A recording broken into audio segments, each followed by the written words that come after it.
I want to tell you about something that happened to me 2 weeks ago. I had just moved into my new apartment after a rough breakup. I'm 29 and work from home as a graphic novelist. I thought being alone in a quiet neighborhood would inspire me. I was wrong. One evening, I was focused on my latest project. It was just me and the sound of my fingers tapping on the keyboard. Then I heard a soft tapping noise against the wall. At first, I thought it was just my neighbor's TV.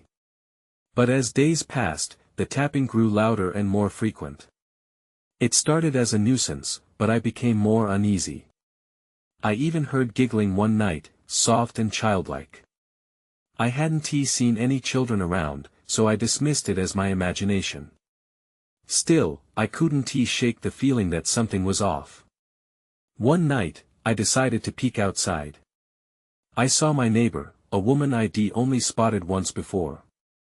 She stood motionless, staring at my building with an expressionless face. My heart raced. Maybe she was just lonely too. I went back inside, shaking off my fear. But the tapping continued. It became a part of my nights. I couldn't concentrate. Each time I tried to focus, the giggling echoed in my head. I felt trapped in my own space, haunted by these sounds.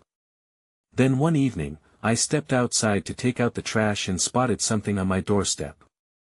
When I picked it up, chills ran down my spine. It was a stack of drawings. They looked like sketches I'd done, but they were different. They had stick figures, one that looked like me and another like my neighbor. I felt sick. That night, I couldn't sleep. The giggling was louder than ever, echoing through my apartment. I tried to ignore it, but just as I was about to doze off, the familiar tapping rattled the wall beside me. I sat up in bed, heart racing. Should I call someone? My mind spun with fear. Then I remembered the drawings. Who had left them? Why did they feel familiar in a way that made my skin crawl? I wanted to scream, but I couldn't. I was frozen, waiting for the next sound to come. Suddenly, I heard that soft giggle again, but this time it was right next to me, at the wall. I could feel the hair on my arms standing up. I turned towards the sound, panic overtaking me. I didn't want to know what was happening. I sat there, feeling lost, realizing I wasn't alone. My heart raced faster. I didn't know what to do, so I held my breath, hoping whatever it was would just go away. But deep down, I knew it wouldn't. I still hear the giggles when it's quiet. It haunts me. I can't shake it off. The next night, I couldn't shake off my sense of dread. The giggling had quieted, but the tapping remained, persistent like a whispering secret. I tried to distract myself with my drawing, but nothing emerged. It felt like a haunted block of wood in my hands. After hours of staring blankly at the screen, I decided to take a break. I poured myself a cup of tea, hoping the warmth would help settle my frayed nerves. As I stood by the window, a flicker of movement caught my eye. I turned my head and froze. There she was again, the woman from next door. This time, she wasn't just staring, she was tracing her fingers across the windowpane, a slow, deliberate motion, as if she could feel my presence through the glass. I ducked behind the curtain, heart pounding. Why was she doing this? What did she want from me? It felt wrong to leave her out there, but I couldn't bring myself to confront her. Instead, I plopped down on my couch and resumed my focus on the television. The noise felt comforting, a distraction from my thoughts. Yet I couldn't shake the sensation that she was still watching. An hour later, my heart skipped a beat as I heard a firm knock on my door. I hesitated. Who could it be? The tapping had morphed into a rhythmic pattern, almost like a heartbeat. I shuffled cautiously to the door, peeking through the peephole. No one was there. My stomach twisted. Should I open it? I opened the door a crack, just enough to see the hallway outside. It was empty. I scanned the area, feeling ridiculous, but something compelled me to step outside.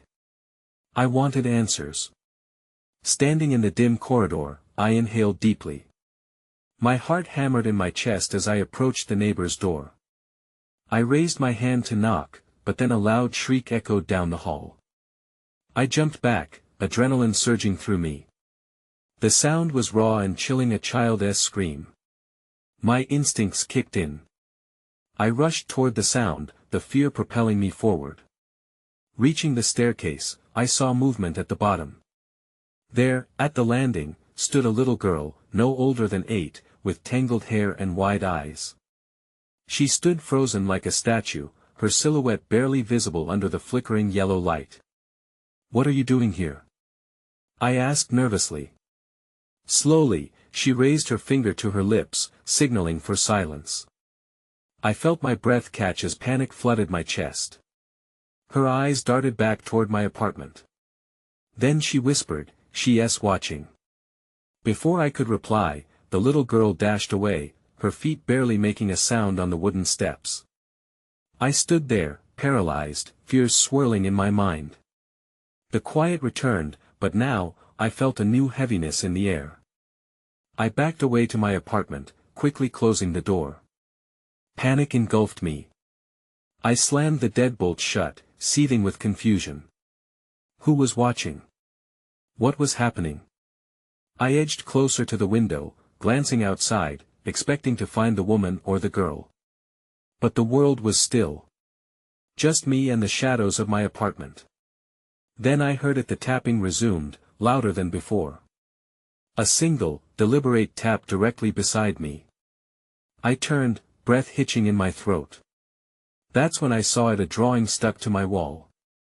It was the same stick figure that looked like me, and beside it, the little girl. My stomach dropped. This wasn't just a nightmare. This was real. I wanted to scream, but words escaped me. Instead, I stepped closer, desperate to know what would come next.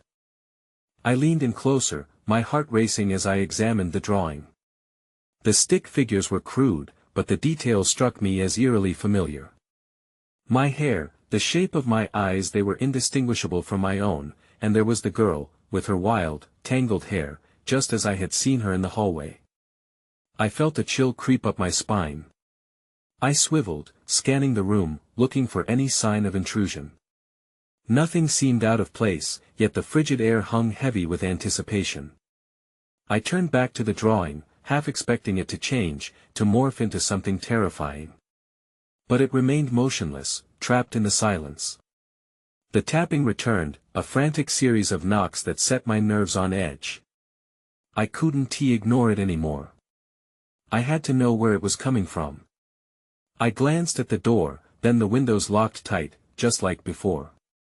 I took a deep breath and decided to check the drawing once again. Maybe I had missed something. I traced the outlines with my fingers, half hoping for a clue. But as the heat of my skin touched the paper, an unexpected jolt coursed through me, like an electric shock. I jerked back, eyes wide.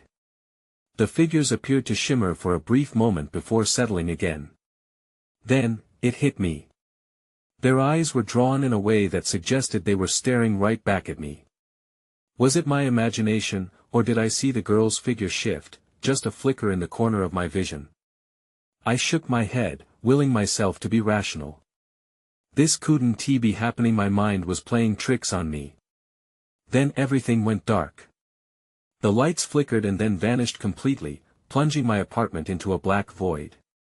Panic gripped me, and I fumbled for my phone, the only source of light I had. As I turned it on, its glow illuminated the room, but my heart sank further as I realized the drawing was now gone, leaving behind nothing but a faint imprint on the wall. I pulled my breath in sharply. Where did it go? I felt like I was spiraling into madness. The tapping had stopped, replaced now with an unsettling stillness. I stood frozen, every nerve in my body on high alert. And then, a soft voice echoed from the hallway, "Help me." It was the little girl. I strained to listen, but the words were swallowed by the silence. Then, another sound broke through. A door creaked open somewhere in the hallway. My fear combined with desperation. I had to go find her. But as I took a step forward, I felt like I was being drawn into an unseen trap. What if it was a mistake? What if I was already too far gone? I felt the door behind me, cold and unwelcoming. I had to choose, go after the girl or lock myself away from whatever was happening out there. A sense of urgency pushed me forward, an instinct I couldn't ignore. I reached for the doorknob and froze. Someone was out there. I slowly turned the doorknob, heart pounding. The metal felt cold against my skin. I opened the door just a crack, peeking out into the dimly lit hallway. The air outside was thick and silent, as if the very walls were holding their breath. I took a deep breath, pushing aside my fears. "Hello?" I called, my voice barely a whisper. Nothing answered. I stepped out carefully, my phone's light flickering as I moved into the hallway.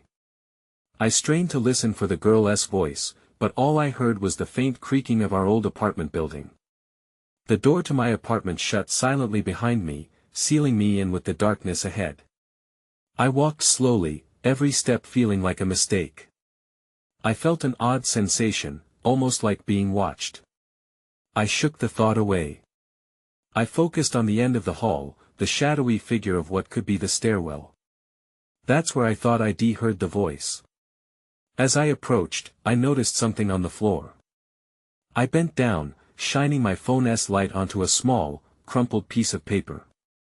I picked it up, my fingers trembling slightly. The drawing was back.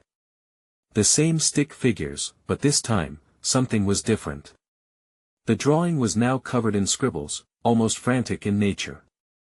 I scanned the room once more, looking for any evidence of what had happened to the drawing in my apartment. I hoped the girl hadn't seen me take it. Would she be angry? Suddenly, a loud bang erupted from the door at the other end of the hallway. My heart raced again as I jumped back, dropping the paper. The drawing fluttered to the ground, and I felt the urge to flee. But I was rooted to the spot. Curiosity and dread twisted in my gut. I glanced behind me, contemplating returning to my apartment, to safety.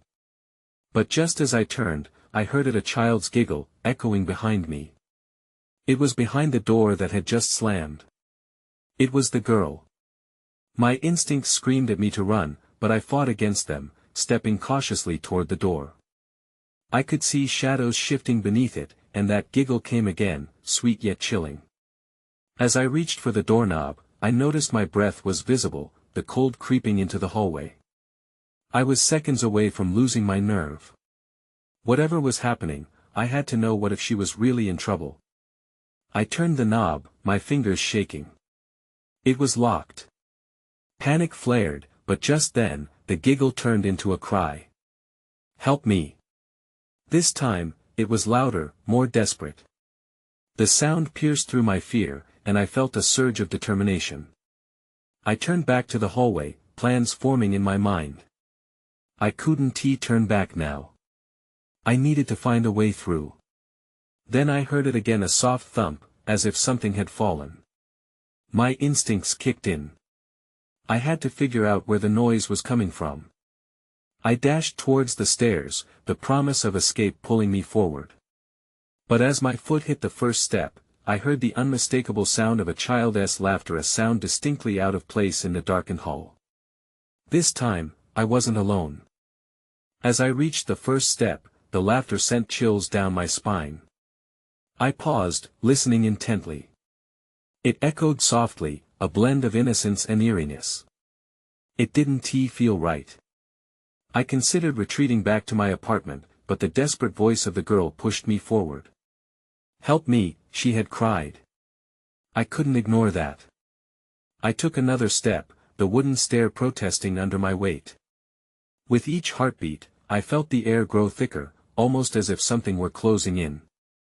I looked back down the hallway, half expecting to see shadows lurking. Instead, I saw only the darkness of my apartment's entrance. No sign of movement. No more laughter. I glanced up toward the next landing, where the stairwell split into different halls. My senses were on high alert. I climbed the steps quickly until I reached the second floor. The hallway here was narrow, poorly lit by flickering lights that buzzed like angry insects. I stepped lightly, using my phone to scan the area. Then I noticed something on the ground again, a toy, a small stuffed rabbit, its button eyes glimmering in the dim light. It looked familiar. I had seen it before, in my dreams or perhaps when I had briefly met the girl in the hallway. I bent to pick it up, but a sudden chill swept through me, making me hesitate. Something was very wrong. As I straightened up, I spotted movement from the corner of my eye. A shadow flitted past the far end of the hall, just out of the reach of my light. My heart raced. I could feel adrenaline coursing through me. "Hello?" I called out, my voice trembling. No answer. Just the hum of the lights and the echo of my voice fading into nothing. I moved down the hallway, my grip tightening on the stuffed rabbit. I felt foolish holding it, but something in me believed it would connect me to her. If she was in danger, if she needed help, surely this teddy could bridge the gap between us. As I neared the end of the hall, I saw a faint light flicker from under a door. Cautiously, I approached, instinctively feeling that I needed to hide the toy from view. I pressed against the wall, using the limited shadow to conceal it, and leaned in closer to the door. Then I heard it again, the giggle, now softer but undeniably present. "Come play with me." The words rolled through the crack beneath the door. I felt my stomach drop. I wasn't ready for this. What if it wasn't just a game? My hand hovered over the doorknob, but I couldn't turn it. I was frozen, paralyzed by the sweet yet chilling invitation. Suddenly, I heard a sharp rattle from the door. It shifted ever so slightly, and my breath hitched. I pulled back, my instincts screaming at me that the time had come to either confront whatever was on the other side or turn away and disappear into the night. It was then that I heard a soft whisper behind me. "You shouldn't have come here." I spun around, heart racing, to find a shadowy figure at the end of the hallway, too dark to make out, but undeniably watching me. I had no choice. I turned back to the door, determination surging. But before I could act, a crash echoed from within, and everything went dark. My heart raced in the pitch blackness. I felt the pulse of fear clawing at my chest. This darkness wasn't just about the absence of light, it was thick, suffocating. I could barely remember the last place I had seen the light over the door. "Anyone?" I called out again, my voice trembling as it bounced off the walls, swallowed by the silence. I fumbled for my phone in my pocket, desperately hoping to illuminate my surroundings. The dim screen flickered to life, casting a weak light to cut through the blackness. As I glanced around, I caught sight of the shadow again at the far end of the hallway. It shifted. My blood ran cold. It was closer than before. I barely had time to breathe. A second crash erupted from the same room, loud enough to rattle my bones. I instinctively stepped backward. "What do you want?" I spat, trying to sound braver than I felt, but my voice was thin against the weight of the night. Then, with my phone illuminating the space, I saw it. The door was ajar, swinging gently as if someone or something had just rushed through it. The familiar sound of playful laughter echoed again, and I felt a chill crawl down my spine. It was her voice, the girl who had called for help.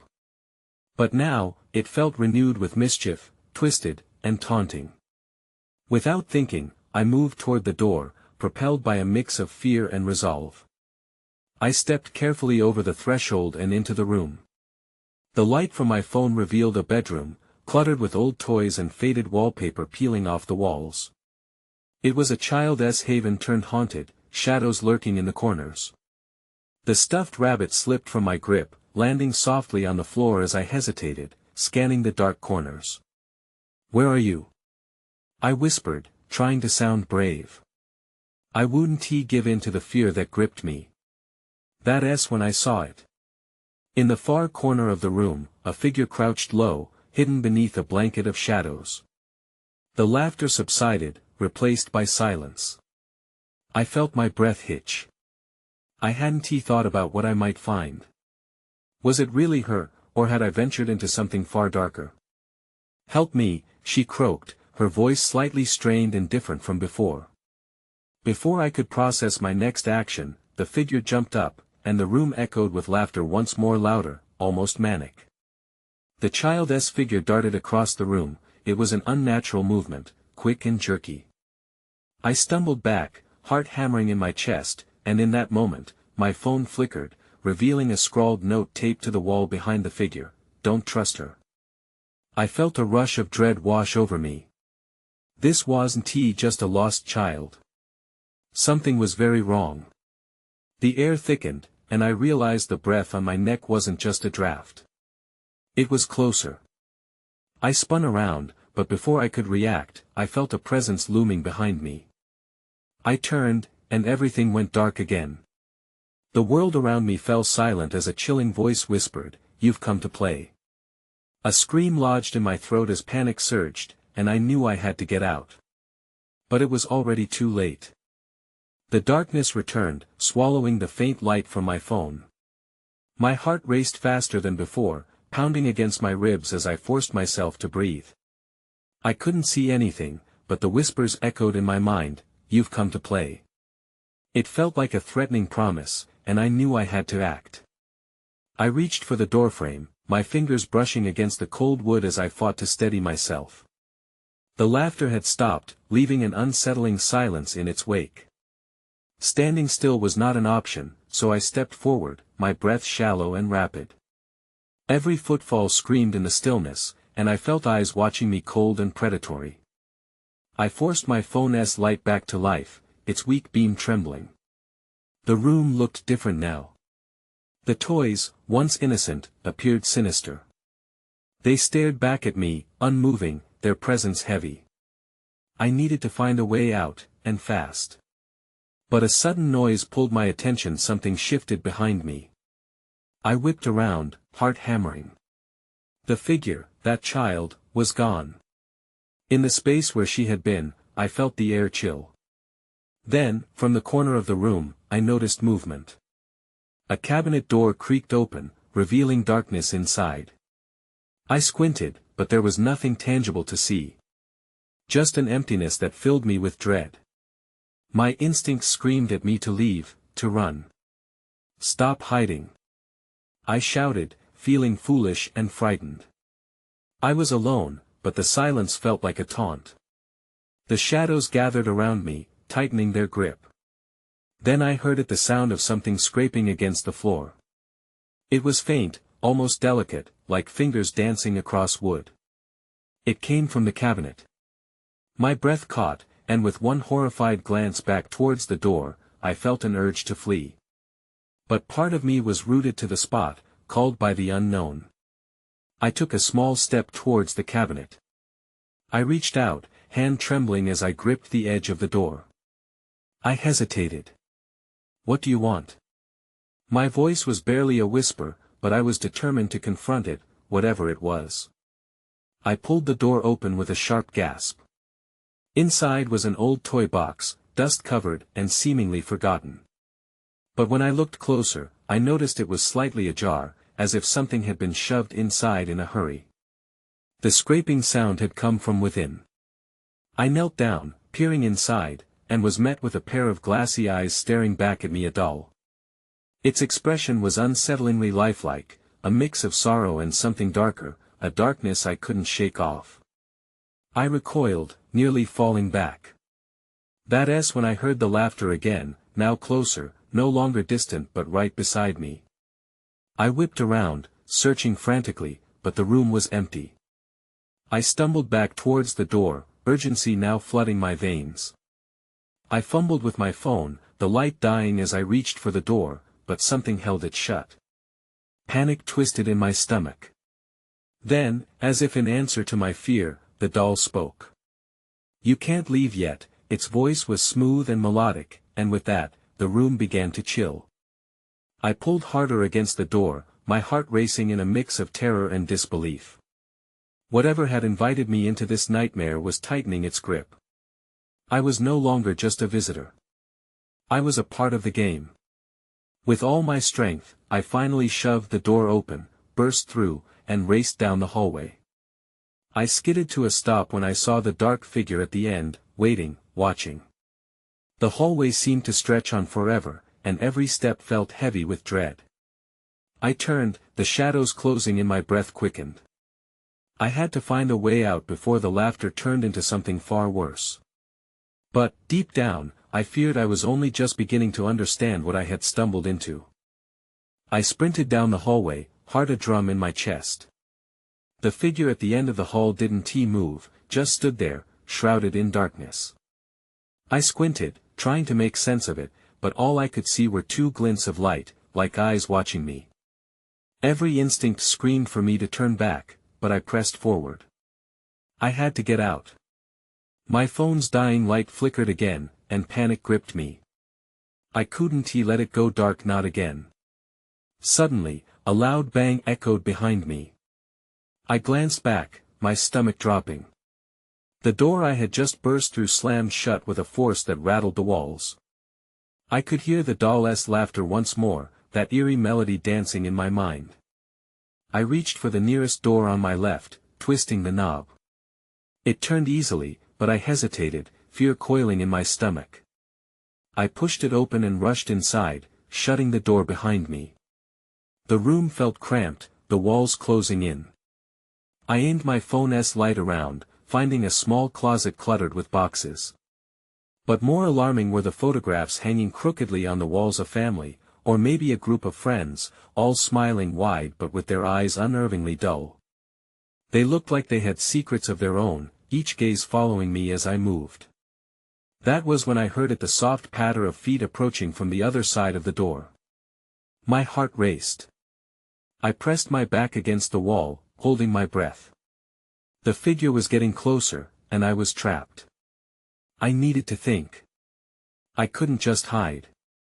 As the footsteps sounded just outside the door, I swung around and yanked open the closet. I ducked inside, surrounded by the smell of old wood and forgotten memories.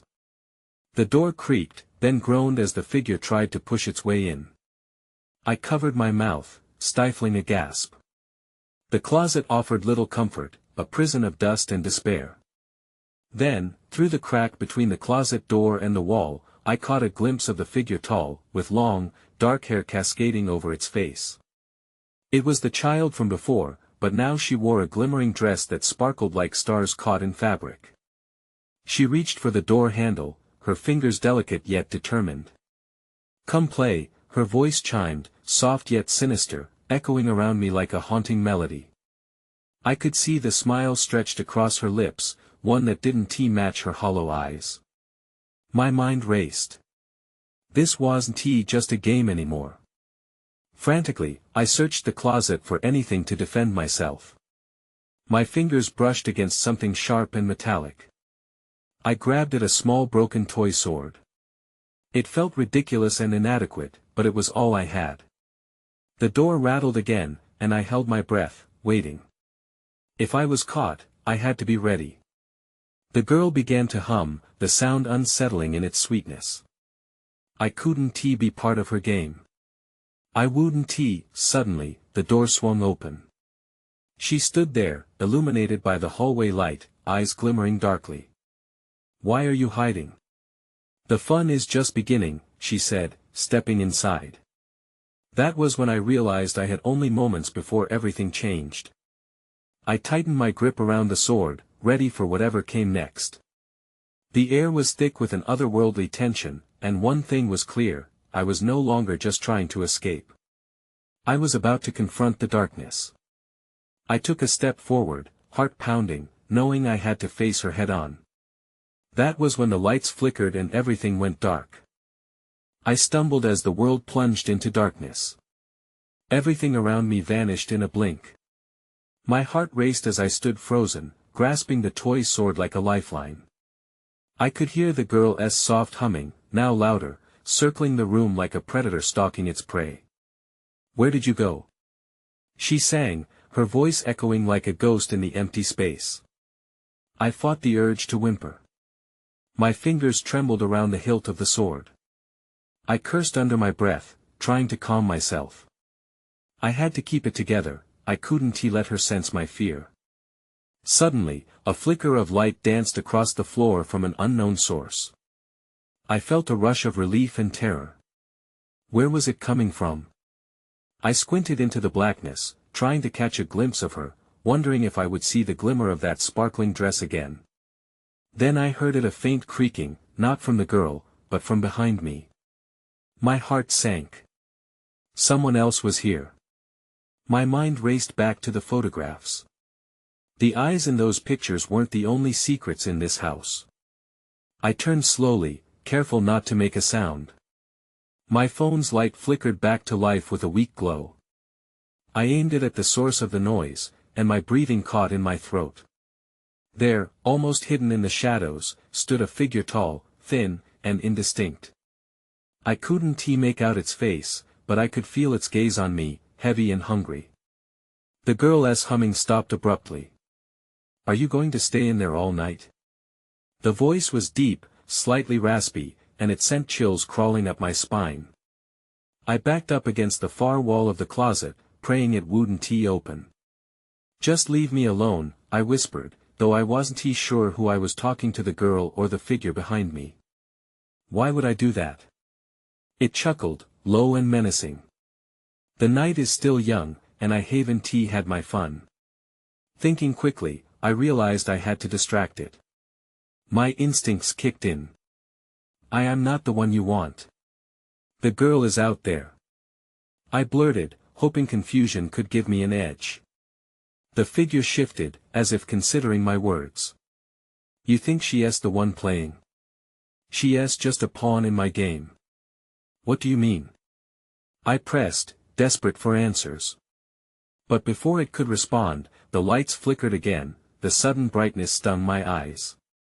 I squinted, searching for the girl, but she was gone. That was when I saw it, an old wooden door at the other end of the room. It had a rusty handle, slightly ajar, like a dark mouth waiting to swallow me whole. The figure turned toward the door, urgency flashing across its form. "You're not supposed to be here," it hissed, as if I had crossed an unseen line. Without thinking, I bolted. Fear propelled me forward, my heart pounding in my ears. I sprinted toward the door, almost reaching it when the figure lunged. "Get back!" I barely made it out. The door slammed shut behind me with a deafening thud. I was in a narrow hallway, but where I was didn't matter. All that mattered was the sound of heavy footsteps approaching, and I knew whatever was behind that door was coming for me. I turned down the corridor, adrenaline forcing me to push through the darkness. I had to find a way out. And I had to move fast. I flew down the dimly lit corridor, my heart pounding as the sound of footsteps echoed behind me, heavy and relentless. Whatever was pursuing me wasn't far off. I glanced over my shoulder just in time to catch a glimpse of that shadow, a figure flitting in and out of the flickering lights. Panic surged through me, urging me to move faster.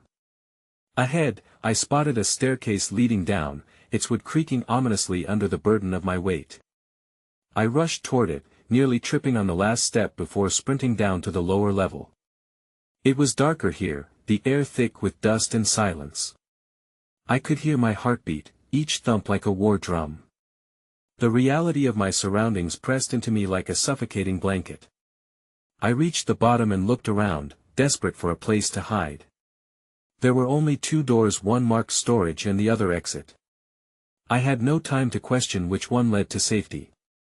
I rushed to the exit, yanking it open and tumbling through into the night. Fresh air hit my face like a splash of cold water, and I gasped, filling my lungs with a sense of newfound urgency. It felt liberating to be outside, but I didn't allow myself to relax. I glanced back at the building, feeling a strange mix of relief and unease at finally escaping. Would that darkness chase me out here, or was I finally free from the child's twisted game? I began to walk away from the apartment building, moving into the quiet streets of the neighborhood, my mind racing. I could still hear the lingering echoes of laughter in my ears. What had really happened during those hours locked inside that room? Had the girl been in danger, Or was she just a decoy to keep me from seeing the truth? The details of everything felt blurry, almost dreamlike. I only paused when I reached the corner of the block, leaning against a lamppost to steady myself. The distant sound of sirens danced through the night air, mingling with a sense of dread. Part of me considered calling for help. Maybe someone might believe me if I told them about the girl, the laughter, the shadows. But what could I say? I had no certainty about what had occurred in that building, nor could I explain the sensation of being watched every moment. I felt a chill crawl down my spine and turned, looking back the way I came, half expecting to see that shadow emerge again. My phone buzzed in my pocket, causing me to jump. I pulled it out, my heart racing as I squinted at the screen. No notifications, just the time ticking past. I cursed under my breath, the sense of isolation creeping over me. Someone had seen me disappear into that building, hadn't they? As I turned to walk away, I caught a glimpse of movement from the corner of my eye. I spun back, but the street was empty. The hair on my arms stood on end. I had to get out of here. I took a few steps forward, glancing at the darkness of the alley beside the building. For a fleeting moment, I almost felt an urge to return, to find out the truth, but sanity pulled me back. That place was a labyrinth, filled with shadows that couldn't be trusted. 2 weeks later, I moved to a new city, the fresh start I had hoped for. But even here, in the bright light of morning, I sometimes felt a chill run down my spine when the wind whispered just right. I wondered if those shadows still lingered in that apartment building, or if they had followed me, hiding behind corners in my mind. I still think about that laughing girl, wondering if she ever found help. Confusion mingled with guilt, perhaps I should have done more. Sometimes, late at night, I hear giggling on the wind and shiver at the memory of that place, knowing that some questions remain shadows in the corners of life that refuse to disappear.